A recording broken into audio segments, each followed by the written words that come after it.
Hello everyone, this is Sound Drought, and I'd like you to meet Origix. He is a head moderator in my server, and also someone on the front lines of a protest with the aim of reforming the entire government of Nepal, using Discord. To understand why people are risking their lives and taking a stand against the government of Nepal, we need to learn a little bit of history. So the initial protest that was led by the Gen Z population of the country was actually a peaceful protest that was against corruption and the economic difference between the rich and the poor. So there were trends going on around that showed the children of the corrupted politicians were actually referred to as Nepo babies online, who were living lavish lives, which was on the other side, people in the country were suffering even for the basic rights. There is a very deeply rooted long history of systematic corruption that was going on in the country.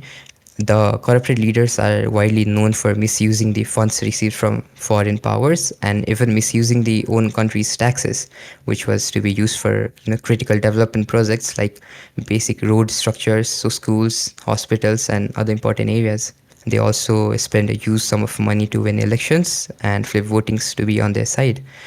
They exploit people for money and resources that is to be used for the development of the country. Now that we understand why people were protesting, it's time for us to learn what it was like to be there, on the front lines.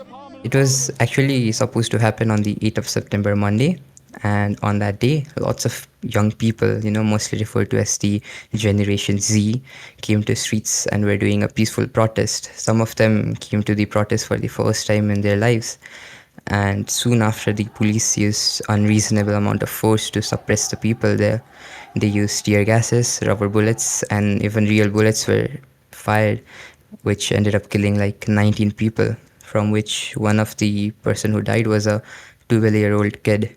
So how did you help in these protests? So they were actively preparing for the peaceful protest from a few days ahead and were looking for more volunteers to help them with everything that was going on. I was involved in providing necessary essentials like water, masks, and making sure that the people who needed help were actually receiving them. I was also involved in contacting the authorities and making sure that the medical team was actually informed while people were getting injured and the protest.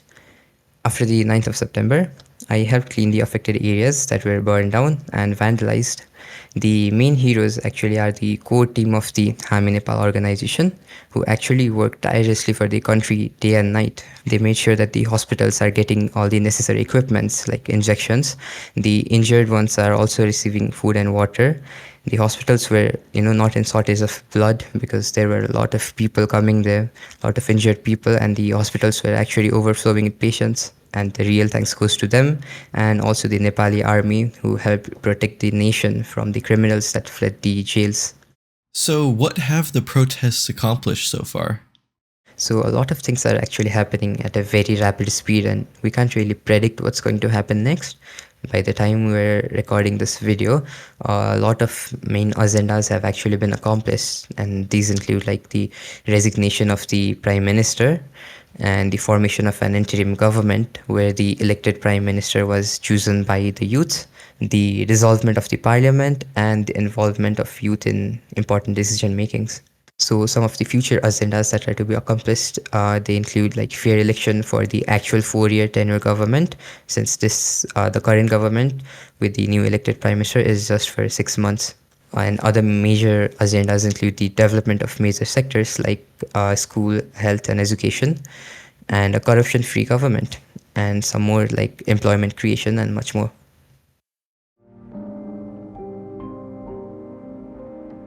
To support the movement, protesters and even government officials have been using Discord to organize themselves.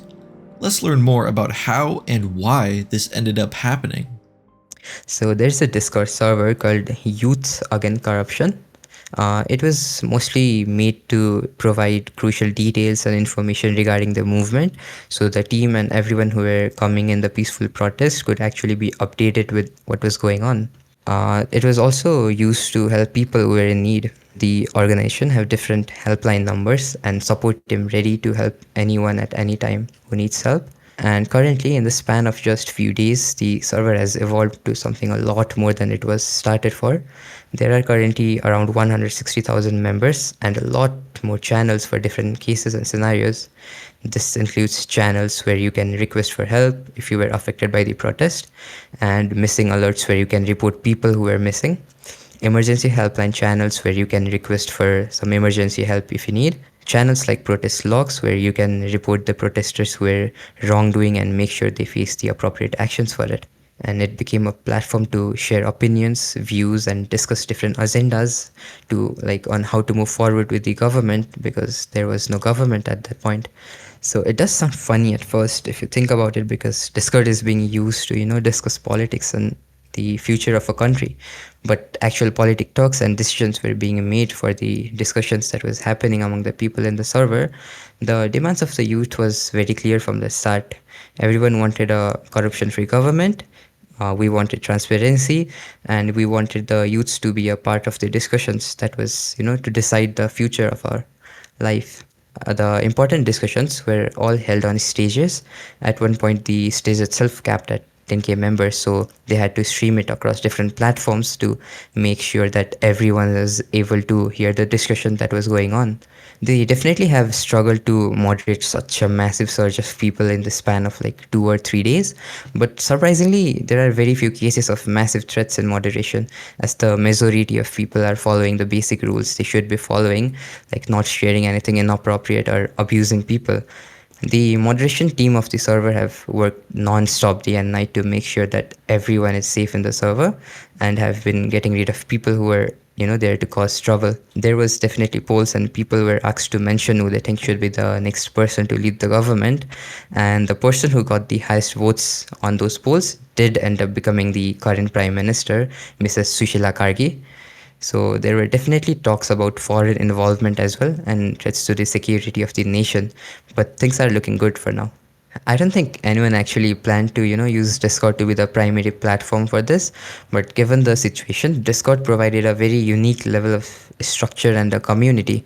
There were people around there 24/7 already existing, helping people who were in need, and it was a form of communication.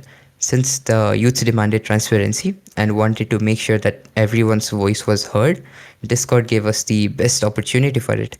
Discord is itself a unique, because there are very few other platforms that let you have direct communication like it does, with a level of moderation and security already there.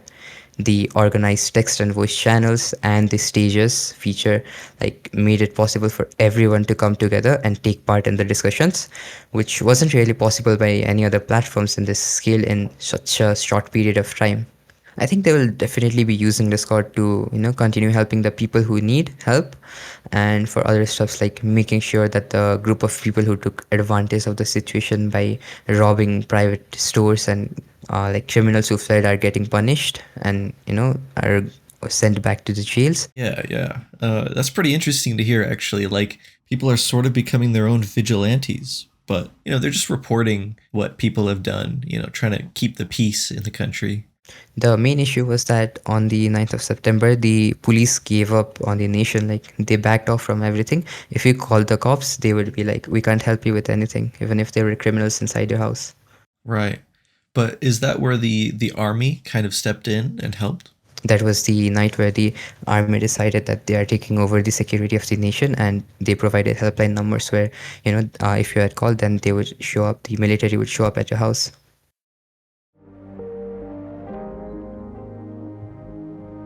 There were many struggles that the protesters faced, and even lives were lost. It's important to understand just how difficult it was for those that were brave enough to fight. This next part is about how you could join the fight and help them. I think there are two major ways to help the ongoing situation. First being spreading the ongoing situation with your friends, families, and around your circle. This will spread awareness of the situation in the country, which puts the government in a lot of pressure from these international bodies like the global human rights organizations and United Nations. The second thing that is spreading the truth. A lot of national and international media are trying to spread false narratives about the current situation. They're speaking like this was done against the social media bans, which is false because this was actually against the corruption happening in the country.